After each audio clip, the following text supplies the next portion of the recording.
बाळासाहेबांच्या तमाम शिवसैनिकांना तुमच्या ह्या अनिश गाढवेचा, बाळासाहेबांच्या कडवट शिवसैनिकाचा मानाचा जय महाराष्ट्र। शिवसैनिकांनो, अजूनही शिवसेना एक वादळ या आपल्या हक्काच्या माध्यमाला सबस्क्राइब करायचं राहून गेलं असेल, अजूनही सबस्क्राइब केलं नसाल तर तुम्हा सर्व शिवसैनिकांना पुन्हा एकदा कळकळीची विनंती। आता ताबडतोब शिवसेना एक वादळ, आपण सर्वांनी लाखोंच्या संख्येने सबस्क्राइब ठेवा। उभ्या महाराष्ट्रात तुमच्या माझ्या शिवसेनेच्या ज्वलंत विचारांना पोहोचवणाऱ्या या माध्यमाला आपण सर्वांनी मिळून मोठं करा ही नम्र विनंती करतो। आज 26 जानेवारी देशभरामध्ये पद्म पुरस्कार जाहीर झाले। दरवर्षी 26 जानेवारी रोजी पद्म पुरस्कार हे जाहीर होत असतात। वेगवेगळ्या क्षेत्रात उल्लेखनीय कामगिरी करणाऱ्यांना हे पद्म पुरस्कार दिले जातात। ही आजवरची प्रथा परंपरा राहिलेली आहे। मी महाराष्ट्रातली नावं नेमकी कोणती आहेत जाणीवपूर्वक औत्सुक्याने पाहायचं ठरवलं। महाराष्ट्रातली नावं वाचत असताना माझ्या वाचण्यामध्ये एक नाव आलं आणि कळालं कशा प्रकारे आपल्याला मराठी माणसाला गृहीत धरलं जातं। आपल्याला आपल्या नाकावर टिचून हे नाव फेकून मारण्यात आलेलं आहे। महाराष्ट्रातल्या करोडो मराठी माणसाच्या नाकावर टिचून हे नाव आपल्यावर फेकून मारण्यात आलेलं आहे। मी तुम्हाला कुणाकुणाला हे पद्म पुरस्कार जाहीर झाले त्या सर्वांची, त्या आदरणीय व्यक्तिमत्वांची अगोदर नावं घेतो आणि त्यानंतर माझ्या आजच्या महत्त्वाच्या विषयाला मी सुरुवात करतो। सगळ्यात पहिलं नाव आहे रघुवीर खेडेकर।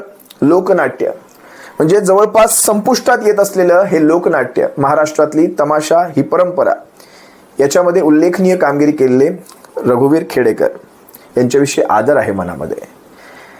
भिकल्या लाडक्या धिंडा, तारपा वारली हे लोकसंगीत, आदिवासी लोकसंगीत, आपलं संपूर्ण आयुष्य या आदिवासी लोकसंगीताला दिलेले हे भिकल्या लाडक्या दिंडा यांना हा पद्म पुरस्कार जाहीर झाला। त्यांच्याविषयी विशेष आदर आहे।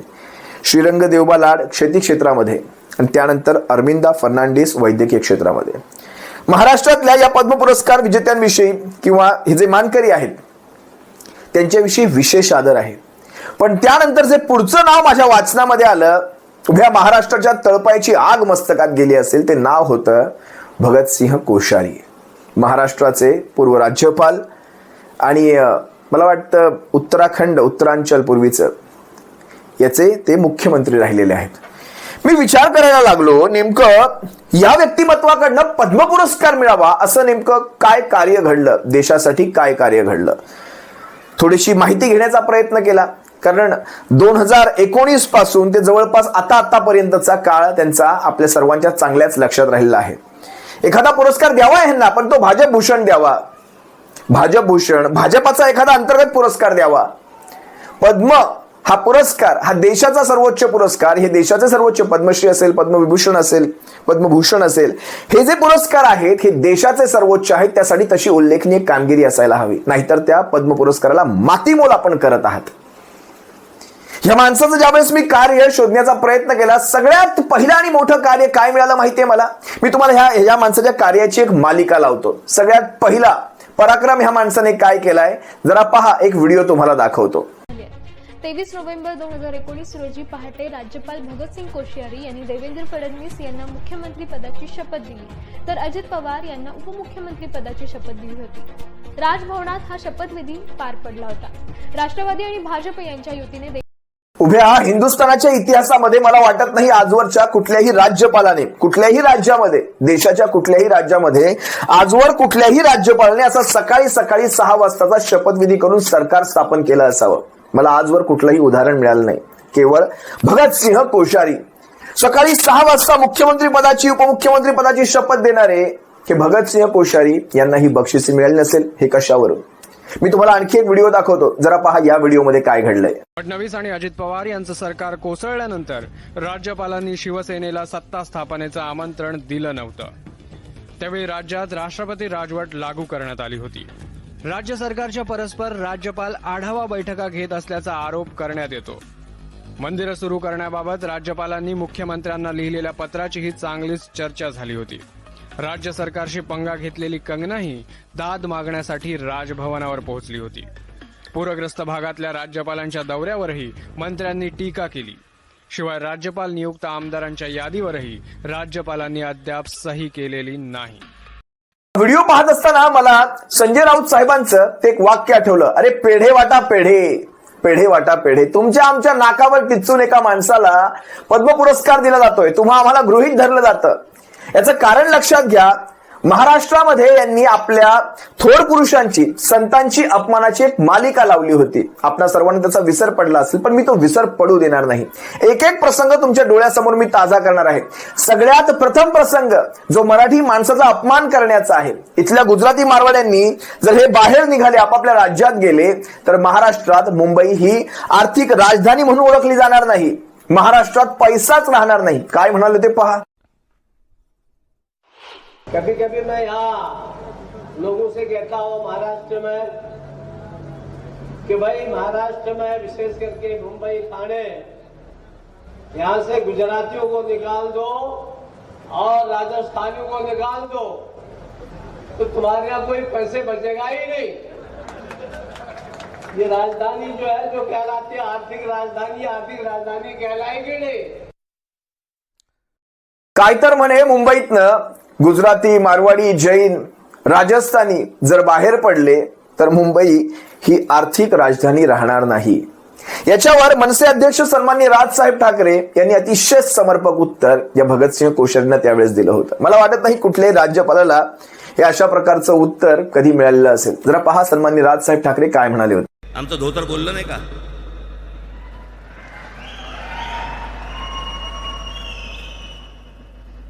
कोश्यारी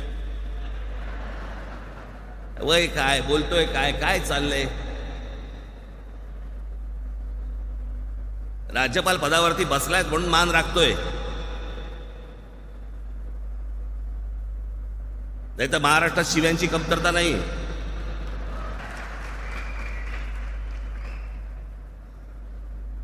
काय म्हणून गेले महिनाभरापूर्वी?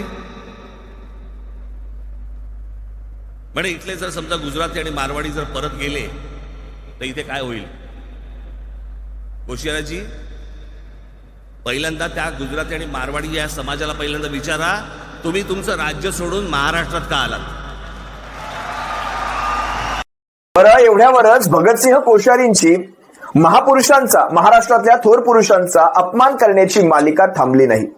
त्यापुढे जाऊन समर्थ रामदास स्वामी आणि छत्रपती शिवाजी महाराज यांच्यामध्ये आपल्या बुद्धीप्रमाणे काही प्रसंग सांगण्याचा ह्यांनी प्रयत्न केला. जरा पहा रामदास स्वामींविषयी आणि शिवाजी महाराजांविषयी हे कोश्यारी नेमकं काय ज्ञान ओकून गेले पहा. समर्थ के बिना कौन शिवाजी को पूछेगा, समर्थ के बिना कौन शिवाजी को पूछेगा, समर्थ के बिना कौन शिवाजी को पूछेगा.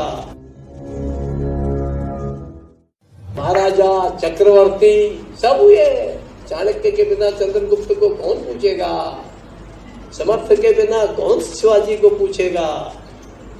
मैं कोई शिवाजी को छोटा, चंद्रगुप्त को छोटा नहीं बता रहा हूं, लेकिन उनके पीछे जैसे हमारे कहते हैं हर एक के पीछे उसकी माता का बड़ा योगदान होता है, व्यक्ति के बच्चे के बच्चे के वजह बनना.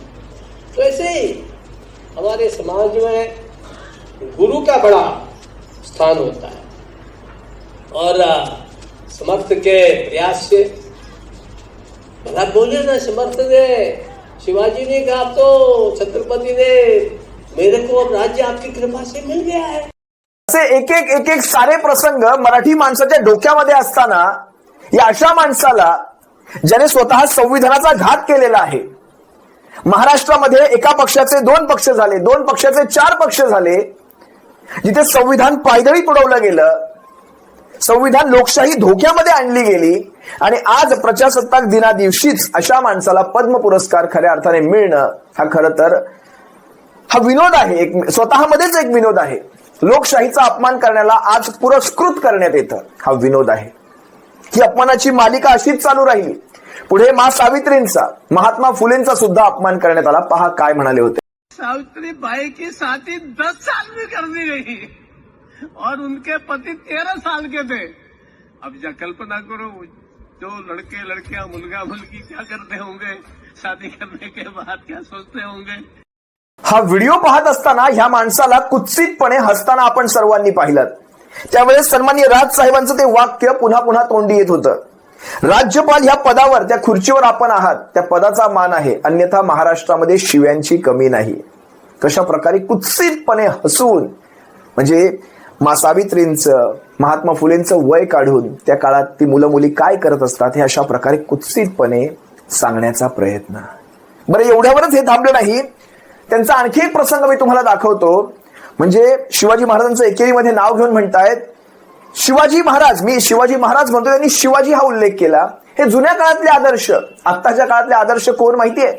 आत्ताच्या काळातले आदर्श हे नितीन गडकरी. म्हणजे कुणाशी कुठे कशी तुलना करावी ह्याची तरी एवढ्या मोठ्या पदावर, एवढी मोठी पदं भूषवलेल्या माणसाला थोडी तरी जनाची नाही तर मनाची असायला हवी होती. काय म्हणले एकदा पहा. कोई आपसे कहे कि who is your icon, who is your favourite hero, बाहर जाने की कोई जरूरत नहीं है, यही महाराष्ट्र में ही आपको मिल जाएंगे. शिवाजी तो पुराने युग की बात है, नए युग की बात बोल रहा हूँ. शिवाजी तो पुराने युग की बात है, नए युग की बात बोल रहा हूँ. यही मिल जाएंगे. डॉक्टर अंबेडकर से लेकर के डॉक्टर गडकरी तक, नितिन गडकरी तक आपको यही मिल जाएंगे. ह्या माणसाचे असे अनेक कारनामे आहेत, अनेक व्हिडिओ माझ्याकडे आहेत, पण प्रत्येक व्हिडिओचे दाखवायला गेलो तर आजचा हा व्हिडिओ फार मोठा होईल. मला एक साधा प्रश्न पडतो, भाजपाचं काम करणाऱ्या या माणसाला देशाचा पुरस्कार कसा काय मिळू शकतो? त्याला भाजप भूषण द्यावा, त्याला भाजप रत्न द्यावा, किंवा भाजपाचा अंतर्गत कुठलाही पुरस्कार देऊन टाकावा, आमचं काहीच म्हणणं नाही. पण पद्म पुरस्कार कसा काय मिळू शकतो? म्हणजे शिवसेनेचं सरकार असताना ते कसं पडेल याची प्रत्येक वेळी तजवीज करणाऱ्या ह्या माणसाला, संविधान विरोधी या माणसाला अशा प्रकारचा पुरस्कार देऊन गौरव करण्यात आला. त्याने कशा प्रकारे पहाटेचा शब्द, म्हणजे सगळ्याच एक बक्षिसी म्हणता येईल तुम्हाला. ही बक्षिसी त्यांना मात्र मिळाली. हा जर आरोप जर महाराष्ट्रातली जनता करत असेल तर त्यात खोटं ते काय, चूक ते काय? म्हणजे अविश्वास ठराव हा विरोधी पक्षाने आणण्याच्या ऐवजी आज म्हणजे ज्यावेळेस उद्धव साहेबांचं सरकार पडत होतं त्यावेळेस ह्या माणसाने तो अविश्वास दर्शक ठराव आणावा. नवल आहे.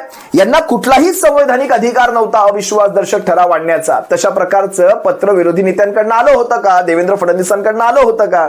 ती केस जर खरंच सुनावणीला लागली ना, अनेक गोष्टींची इथे उकल होईल. अनेक गोष्टी अशा पाण्यासारख्या नितळ स्पष्ट होऊन जातील, पण ती केस लागत नाहीये. असो, आज विचार करा, या अशा लोकांची शिफारस नेमकं कोण करत असेल? एवढं मोठं धाडस भारतीय जनता पक्ष करेल का? म्हणजे आणि करतही असतील कदाचित, कुणास ठाऊक. आज तुम्हा आम्हाला गृहीत धरलं जातं आपल्या मताची किंमत शून्य आहे, कारण आज बिनविरोध, मग त्या ईव्हीएम पासून सुरुवात, अगदी मतदार घेण्यापासून, अगदी उमेदवार घेण्यापासून, नगरसेवक फोडून घेण्यापासून तुमच्या आमच्या मताची किंमत काय राहिली आहे? मग अशा प्रकारे गृहीत धरलंही जाऊ शकतं. पण ही शिफारस ज्याच्याकडून कुणाकडून महाराष्ट्रातून गेली असेल ना, खरंच त्याला एक असा मानाचा जय महाराष्ट्रच नक्की करतो. 21 तोफांची उलटी सलामी द्यायला पाहिजे असल्या माणसानं ज्यांनी ही शिफारस केलेली आहे. आज 26 जानेवारीला हे अशा प्रकारचं, म्हणजे ज्या दिवशी देशाचा प्रजासत्ताक दिन साजरा केला जातो त्यावेळेस प्रजासत्ताकाच्या विरोधात वागणाऱ्या लोकांना अशा प्रकारचे जर पुरस्कार दिले जात असतील तर काय म्हणावं, हा पहिला प्रश्न. आणि खरं तर आज एक प्रसंग घडला. आज मी त्या वन विभाग कर्मचाऱ्याचे खरं तर आभार मानतो. त्यांनी ती हिंमत दाखवली, डेअरिंग केली. 77व्या भारतीय प्रजासत्ताक दिनाच्या मी मनपूर्वक हार्दिक शुभेच्छा देतो. आपल्या देशाने कारणीभूत आहे त्याला तुम्ही संपवायला निघाले. पालकमंत्र्यांची फार मोठी चूक आहे मॅडम, मी तर माफी मागणार नाही, पण पालकमंत्र्यांनी त्यांची ही चूक पदरात घ्यावी.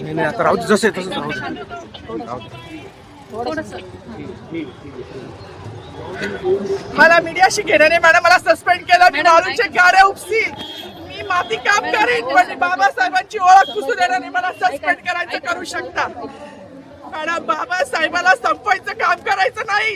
26 जानेवारी 15 ऑगस्ट मध्ये मी नाही मानत, पण लोकशाही मॅडम तुम्ही सुद्धा संविधानामुळे आहात. पालकमंत्री सुद्धा पालकमंत्री संविधानामुळे आहे. कोणताही जाती भेद नाही, सगळी समानता त्यांनी दिली आहे. आमच्या कानात उरत होते बाबासाहेबांचं नाव आता तरी भाषणात येईल, मग तरी भाषणात येईल.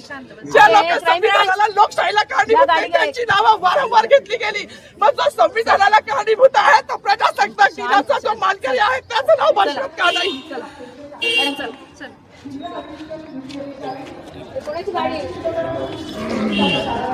गिरीश महाजनांना चालू कार्यक्रमामध्ये त्यांनी खडे बोल सुनावले. बाबासाहेबांचं नाव आजच्या दिवशी, आज संविधानाचा म्हणजे आजचा हा खरं तर गौरव दिवस आहे. देश प्रजासत्ताक झाला, देशाला संविधान मिळालं. अशा दिवशी तुम्ही बाबासाहेबांचं नाव घेणं विसरता अशा प्रसंगामध्ये, अशा दिवसामध्ये.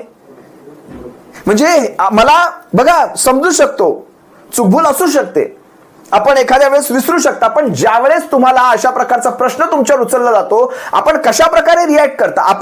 आपण माफी मागू शकता, तिथे बाबासाहेबांचं आदराने तुम्ही नाव पुन्हाही घेऊ शकता, पण तसं केलं गेलं का? आज त्या वन विभाग कर्मचाऱ्याचं भविष्यात काय होईल मला माहित नाही, पण बाबासाहेबांचं नाव न घेणं हीच एक वृत्ती आहे, ही एक प्रवृत्ती होऊ लागलेली आहे. आज विरोध यांच्या काळ्या टोपीला नाहीये, भगतसिंह कोश्यारींच्या काळ्या टोपीला विरोध नाही, पण त्या काळ्या विचारांना मात्र विरोध नक्की आहे, त्या सडक्या प्रवृत्तीच्या विचारांना मात्र विरोध नक्की राहणार. हा जो महापुरुषांचा अपमान हा असा उगाच होत नसतो, हा जाणीवपूर्वक तुम्हाला पारखून पाहिलं जातं, त्या समाजाला पारखून पाहिलं जातं, हे उगाच घडत नाही. आज बाबासाहेबांचं नाव न घेणं, मी म्हणणार नाही याच्या मागे कुठलं राजकारण असेल नसेल, पण ही जी वृत्ती आहे, ही महाजनांची जी वृत्ती आहे, या वृत्तीला मात्र माझा विरोध कायम राहील. त्या संविधानावर आज आपला देश चालतोय, बाबासाहेबांचं नाव न घेतल्याशिवाय आजचा दिवस पुढे जाऊच शकत नाही, हे कसं काय आपण विसरतो? असो, असे अनेक प्रसंग आहेत. ज्या दिवशी ह्या माणसाला तो पुरस्कार जाहीर झाला त्या दिवसाला आपण काळा दिवस समजावं, इतपच मी वैयक्तिक म्हणून आजचा हा काळा दिवस साजरा करेन, एवढंच सांगेन. या अशा माणसांना पुरस्कार मिळणं, त्यांचं कुठलंही कार्य कर्तृत्व नसताना, हे मात्र कुठेही पटलंय. तुर्तास तुम्हा सर्वांची रजा घेतो. सप्रेम जय महाराष्ट्र. बाळासाहेबांच्या शिवसैनिकांनो, काळजी घ्या. जय महाराष्ट्र.